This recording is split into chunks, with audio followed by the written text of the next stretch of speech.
అందరము కలిసి జాగ్రత్త కలిగి మాట్లాడాలి, జాగ్రత్తగా సేవ చేయాలి. మానవత్వం అంటే ఇది కులము మతము కాదు. మానవత్వం అంటే ప్రేమ, అందరి మీద ప్రేమ, ఒకరికి ఒకరు సమాధానం పడి ఉండాలి, తగ్గించుకొని ఉండాలి, మారు మనసు పొంది ఉండాలి. ఇక్కడ భారతదేశంలో ఎవరు ఇష్టమైన దేవుణ్ణి వాళ్ళు ఇష్టంగా పూజించుకుంటారు. పూజించుకున్న ప్రతి ప్రాంతములో ప్రతి వారు కూడా వాళ్ళ ఇష్టంగా పూజించుకునే హక్కు ప్రతి వారికి ఉంది.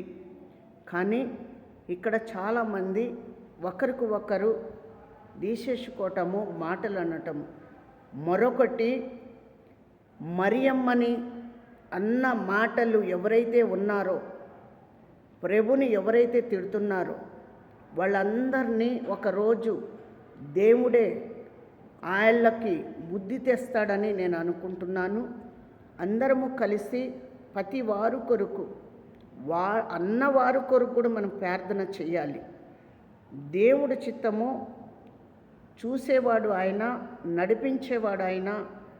మనకు లోకంలో ప్రతిదీ కూడా ఇచ్చేవాడు కూడా ఆయన కూడా ఎక్కడి నుంచో పుట్టలేదు. మరియమ్మ తల్లి ఒక స్త్రీగా ఉంది, కన్యాస్త్రీ, పవిత్రమైన స్త్రీ కాబట్టి యేసుప్రభు వారు భూమి మీదకి వచ్చి ఉన్నారు. ఈరోజు అన్న మాటలు వెనక్కి తీసుకోగలుగుతారా? లేరు.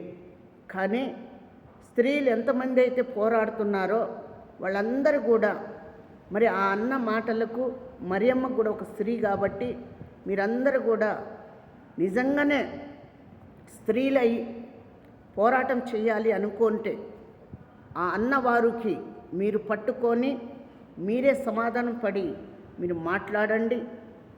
నిజంగానే స్త్రీ మీద ప్రేమతోనే మీరు వచ్చి ఉంటే మరియమ్మకు అన్న మాటలకు మీరు ఖండించండి, మీరు మాట్లాడండి.